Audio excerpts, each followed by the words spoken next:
오늘 마가복음 13장 1절에서 23절 말씀입니다.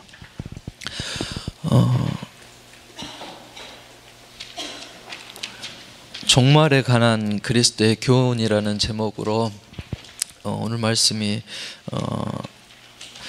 잡혀 있는데, 학생들에게 공부하러 가면 되게 싫어라 합니다. 고지 듣지 않죠. 잔소리로 듣습니다. 지금 당장 내가 노는 것이 더 좋기 때문에 5년 뒤에, 10년 뒤에, 30년 뒤에 이런 미래의 시간은 내 피부에 닿지 않기 때문에 생각을 안 씁니다. 건강관리도 그렇죠. 다 중요한 줄 알지만은 신경을 많이 못 씁니다. 빨간 불이 들어와야지 정신 차리고 건강이 중요하구나 생각하고 그때 다급해서 신경을 씁니다. 오늘 나는 내 일생의 마지막이 다가온다면 어떻게 삶을 준비할 것인가, 더 진지하게 삶을 살아야 되지 않을까 생각을 해봅니다. 아내하고 말씀을 이렇게 나누다가 보니까는 마지막 때가 되면은 막 혼란스럽고 전쟁이 일고 기근이 재앙이 일고 한다 하는데, 당신 집안이 지금 그러요라고 저한테 그러는 거예요. 근데 요즘 그래요, 제가 봐도. 주원이가 구슬을 삼켰어요. 둘째가 안 빠져서 배가 아프대요. 뭐 애들이 막 눈병이 걸려 있어요. 결막염에 지금 빨개가지고 있어요. 이제 토요일은 그 4살짜리 셋째 규원이가 커튼 줄에 목이 메어 버렸어요. 우리 집 아파트 큰 방 창문이 이렇게 낮아요. 낮은데 큰 창문이 있는데 거기에 올라가서 있다가 버티컬 그 구슬로 된 그거를 가지고 놀다가 떨어졌는데 목에 걸고 떨어진 거예요. 발이 안 닿았어요. 그래가지고 몸부림치다가 이 그 무게 버티컬 알루미늄 샷슈가 휘어지면서 땅에 뒤인 거예요. 그때 막 소리를 지르면서 이제 우는 거예요. 엄마를 부르면서. 엄마는 설거지하고 있었고 큰 방에서 뭔 일이 일어난지 아무도 몰랐어요. 나중에 보니까는 이 목 뒤로 이렇게 그 여기 뒤까지 빨갛게 다 스켜가지고 이렇게 자국이 났더라고요. 엊그저께 있었던 일이었어요. 뭐 막내 넷째 넣어놓고 문을 잠가버리기도 하고, 제가 다급하게 가가지고 집에 가서 막 문 흔들어가지고 창문 열어서 들어가서 이렇게 빼내오고. 또 토요일이었거든요. 이 규원이가 그런 날에 또 둘째가 놀이터에 놀러 가가지고 그 철봉에다가 코를 헤딩해 버렸어요. 피가 막 이렇게 줄줄줄 나는 거예요. 그래서 올라오니까 아내가 이제 지쳐버린 거예요. 그래서 이제 예배 끝나고 저희는 토요 기도회가 있거든요. 또 밤에 주일 준비하는 사람들은 셋을 데리고 왔어요. 이제 큰애부터 셋째까지 데리고 쉬라고 조금이라도 이제 데리고 와서 왔는데, 둘째가 또 배가 설설 아프기 시작하는 거예요. 기도하는데 기도 않고 계속 배 쓸어내리면서 하나님이 빨리 고쳐달라고 막 기도하고 있었어요. 응급실에 갔어요. 바로 와서 엑스레이 찍고 CT 찍고, 그런데 구슬이 안 보이고 가스만 차고 배가 아프다고 그러네요. 제가 사는 게, 집에서 사는 게 그래요. 아내는 뭐 그 속에서 사니까 말할 것도 없고. 안 되겠어서 이제 기도했어요. 근데 우연찮게 아이들 돌봄이라는 그런 게 있더라고요. 서비스가. 그걸 알고 어저께 당장 달려갔죠. 아침에. 그래서 달려가서 신청을 했어요. 2가지가 있더라고요. 하나는 1년에 420시간 되는 게 있고, 그거는 유아수당이 안 나오고, 또 한 가지는 240시간 하는 게 있는데 1시간에 35,705원 나라에서 2,900원 지원해주고 그것을 쓰면은 한 2달 반 정도 이렇게 받을 수 있더라고요. 그래서 얼른 가서 신청했는데 32번째 대기로 이렇게 올라갔어요. 또 언제 될지 모르죠. 기다려 봐야지 알죠. 제 삶은 그래요. 그러면서 나와서는 신앙생활하고 기도하고 믿음생활하며 사역을 해요. 저가 막 이렇게 말하지만 여러분의 삶도 다르지 않을 거예요. 다들 바쁘고 분주하게 살면서 내 하루에, 일주일에, 한 달에, 1년에, 5년 뒤에, 10년 뒤의 삶을 많이 생각하지 못하고 살아갈 거예요. 정말 중요한 것은 이 인생이라는 것이 연수가 70이요 강건하면 80이라 그랬는데 그것도 순식간에 가버린다 그랬는데 그 이후에는 영원한 시간이라 그랬는데 우리는 그 시간을 준비하지 못하고 살아갈 때가 많이 있어요. 잊어버리는 거죠. 지금 바쁘니까 정신없으니까. 오늘 말씀에 주님은 그렇게 우리들에게 말씀하시는 거예요.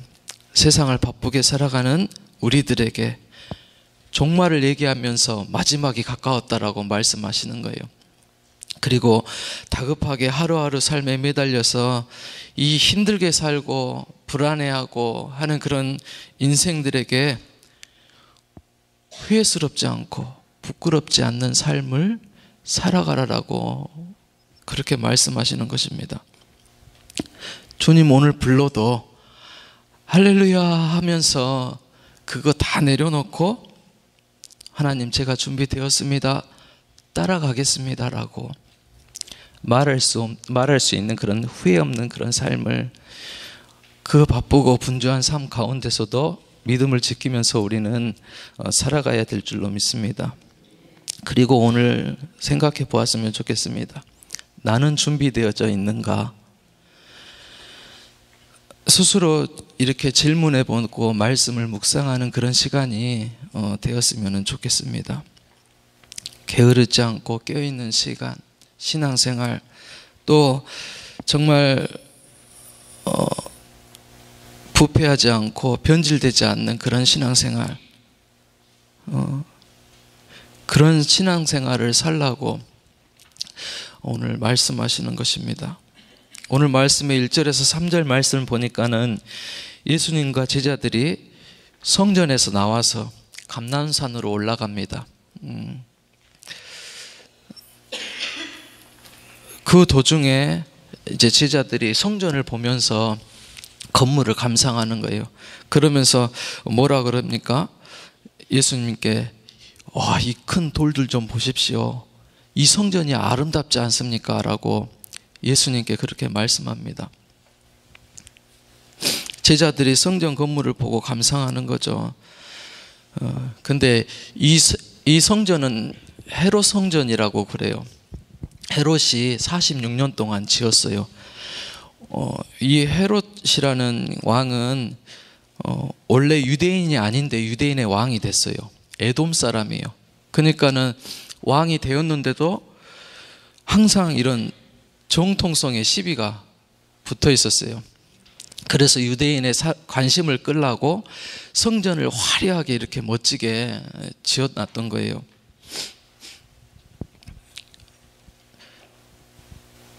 그런데 예수님께서 그 성전을 보고 그 제자들의 말에 뭐라고 말하는 거예요?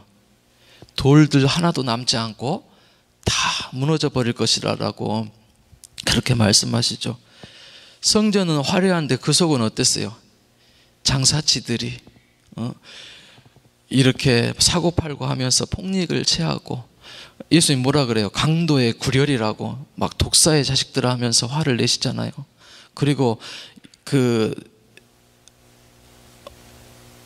바리새인과 또 이렇게 논쟁하고 나오시잖아요. 지금 나오는 길이에요. 그러면서 말씀하시는 거죠. 하나도 남지 않고 다 무너져 버릴 것이다라고. 근데 예수님이 이렇게 사역을 마치시고 40년 뒤에 그런 일이 일어나죠. 우리가 잘 알고 있는 것처럼 로마의 디도라는 장군이 와가지고 멸망시켜 버리잖아요. 그냥 100만 명이 죽었대요, 전쟁으로. 그리고 그보다 더 많은 사람이 성전을 에워싸 가지고 진짜 자식 삶아먹는 그런 일들 들었잖아요. 그 일들이 일어났는데 100만 명 이상의 사람이 굶주려 가지고 죽었다는 거예요. 아주 멸망한 거죠, 예루살렘 성이. 이 아름답고 견고한 성전이 한날에 무너져 버리는 것처럼 세상의 마지막에 종말도 반드시 있다는 거예요. 그래서 우리는 그날을 준비해야 됩니다. 뭘 붙들어야 될지 우선순위를 정해야 되겠죠. 영원한 것, 변하지 않는 것, 온전한 것, 우리는 그것을 붙들고 우리 인생을 살아가야 될 줄로 믿습니다. 그리고 그리스도, 예수, 신앙의 중심이 그것이 돼야 됩니다. 다른 것 붙들 것이 아니라 예수 그리스도를 붙들어야지만이 승리할 수 있습니다. 그 영원한 것에 헌신하고 투자해야 되겠죠. 3절에 보니까 예수님이 감난산에서 이제 예루살렘 성전을 내려다보면서 있을 때 제자들 넷이 오죠. 베드로, 야고보, 안드레, 요한이 찾아와서 질문합니다. 예수님, 그 일이 언제 일어나겠습니까? 또 무슨 징조가 있겠습니까? 라고 말씀하실 때 예수님께서 크게 4가지를 이렇게 말씀하셔요. 마지막 때가 되면은 5, 6절에 보니까 첫째로 사람들을 조심하라라고 그렇게 말합니다. 미혹할 것이라고, 속일 것이더라고. 그리고 그 이단이 와서, 교주가 와서 이 시대에 구원자 내가 예수고 하나님이라고 할 것이다라고 그렇게 속인다라고 말하는 것입니다. 요즘도 똑같이 그렇죠. 뭐 신천지 이만희 보십시오. 뭐 군대 갓 졸업한 청년들 전역한 뭐 신입생들 악기 동아리, 뭐 봉사 동아리, 여러 가지 막 이렇게 동아리 활동들을 만들어 가지고 끌어들여서 뭐 심리 테스트 해주고 막 이러면서 미혹해 가요. 나중에는 이만희가 하나님이라 그래도 아멘 하고 또 자기 가족들 믿는 사람들한테 뭐라 그래요? 사탄이라고 그래요. 다른 교회에 다닌 사람들을 자기 교회에만 구원이 있다라고 그렇게 가르쳐요. 세뇌되면은 부모하고 싸워요. 부모가 원수가 되는 거예요. 무서운 거죠. 어머니 하나님, 하나님의 성에 장길자도 그렇죠. 순복음재단하고 똑같이 이름 걸고 와가지고 어머니 하나님을 아십니까? 라고 물으면서 이제 좀 아버지한테 상처받은 사람들, 또 어머니 사랑에 젖어 있는 사람들을 이렇게 미혹하는 거죠. 하나님이 누구예요? 장길자예요. 장길자라는, 원래는 남편이 교주였는데 그 죽으니까 자기가 교주가 된 거예요. 지금 신천지도 그런 위기에 있잖아요. 지금 차기 누가 교주가 돼야 되는지, 자기가 예수님이고 하나님이다라고 이렇게 와가지고 사람들을 미혹하는 거죠. 종말이 오는 마지막 그런 증거라고 그래요. 오늘날 시대에도 있었고 그 시대에도 있었어요. 예수님이 돌아가시고 난 10년 뒤에 드다라는 사람이 있었어요. 그 사람이 똑같이 해요. 내가 예수다, 다시 태어난 예수고 마지막 때 오실 메시아다라고 미혹하면서 유대를 뒤집어 놔요. 지금하고 뭐 같은 일이죠.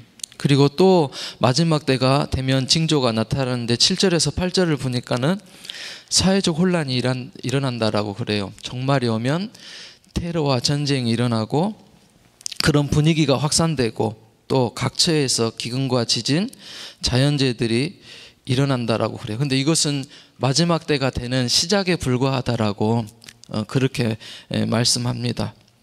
지금도 있죠. 뭐 지진도 있고 화산 폭발도 있고 이상 기온 때문에 뭐 폭설이 오기도 하고 폭우가 오기도 하고 이런 일들은 지금도 뉴스를 통해서 우리가 접할 수 있는 일들입니다. 그리고 이런 것들을 볼 때 어떻게 하라는 거예요? 심해질수록 그 일들이 더 많아질수록 더 깨어있고 더 기도하라는 것입니다. 더 인내하라라고 말씀은 그렇게 말씀합니다. 두려워할 게 아니에요. 더 내 믿음의 자리, 또 내 삶의 자리를 더욱더 견고하게 세우고 지켜가야 될 줄로 믿습니다. 세 번째로 9절에 보면은 또 말씀해요. 너희는 주의하라 조심해라 라고 말씀하면서 성도들에게 박해가 있다라고 그렇게 말씀합니다. 그래서 그것 때문에 믿음 잃지 않고 신앙이 희미해지고 잃어버리지 않도록 주의하라라고 그렇게 말씀합니다. 빈틈없이 경계하고 깨어있으라고 말합니다. 또 한 가지 주는 것은 무엇입니까? 이 핍박을 통해서 우리 그리스도인이 세상 사람들 앞에 서게 될 것이다 라고 말씀합니다. 그때 뭘 준비해야 됩니까? 그리스도를 증거할 수 있는 복음을 준비해야 됩니다. 마지막 때에 성령께서 더 강하게 역사하시는데 하나님의 자녀들을 통하여서 그리스도를 증거하게 하신다라고 그렇게 말씀합니다. 이렇게 마지막 때가 가까이 오는 증거들이에요. 그리고 14절 이후에는 무엇입니까? 진짜로 그날이 탁 도래하면 어떻게 하라고 그래요? 뒤도 돌아보지 말고 도망가라고 그래요. 우리 어디로 도망가야 돼요? 여기서는 뭐 산으로 도망가고 집에서는 내려오지도 말고 밭에서는 옷가지로 집에 들어가지도 말고 뒤도 돌아보지 말고 도망가라라고 그렇게 말하는데 하나님께로 피해야 되겠죠. 주님께로 피해야 되겠죠. 안전지대가 없어요. 그때는 우리가 두려운 일이 눈앞에 현실에 생기지만 그것 때문에 믿음 흔들리고 두려워할 것이 아니라 오히려 더 인내하면서 주님을 바라봐야 될 때일 줄로 믿습니다. 오늘도 마찬가지입니다. 오늘 이 시대도 우리가 살아가지만 바쁘고 급한 일들, 많은 문제들이 생기지만 그 가운데서 누구를 바라봐야 됩니까? 어디로 피해야 됩니까? 바로 우리 하나님밖에 없습니다. 예수 그리스도밖에 없습니다. 그곳에 자유가 있고 평안이 있는 줄로 믿습니다.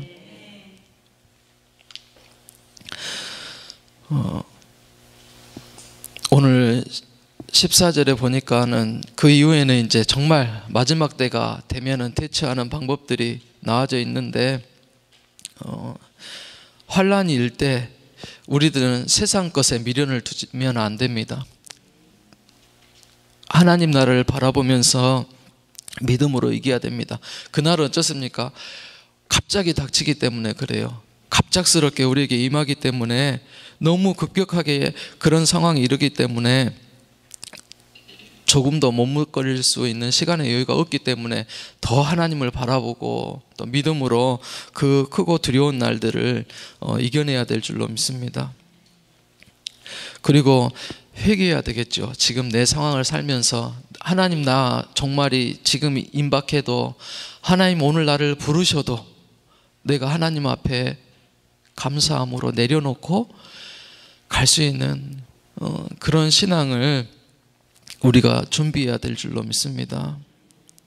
겸손하게 믿음을 지키고 또 정말 하나님 불러도 이렇게 하나님 앞에 갈 수 있는 또 하나님 앞에 영광 돌리는 그런 삶을 살아야 될 줄로 믿습니다. 장례 예배 가면요, 많은 분들이 고통 때문에 하나님을 이렇게 붙들지 못하고 있는 경우가 많이 있어요. 또 병상에 오래 누워있는 그것 때문에 하나님이 살아계시며 왜 나를 이렇게 내버려두냐 하는 생각 때문에 원망하고 계신 분들이 의외로 많아요. 더 하나님 붙들어야 될 때고 더 하나님 의지해야 될 때고 그때는 이제 정말 천국으로 가야 할 그때에 불신해버리고 이렇게 믿음을 놔버리는 사람들이 많이 있어요. 더 두려워하지 말고 우리는 더 하나님을 바라보아야 될 줄로 믿습니다. 또 22절 마지막에 보니까 23절에 보니까 다시 한번 조심하라 그러면서 뭘 조심하라 그래요? 미혹의 영을 다시 한번 조심하라라고 그렇게 말씀하죠. 세상에 종말이 오더라도 정말 우리들은 마지막이 오더라도 부끄럽지 않는 삶, 그런 깨끗한 삶, 또 정결한 삶을 잘 준비하고 살아가는 우리가 될 수 있기를 바랍니다.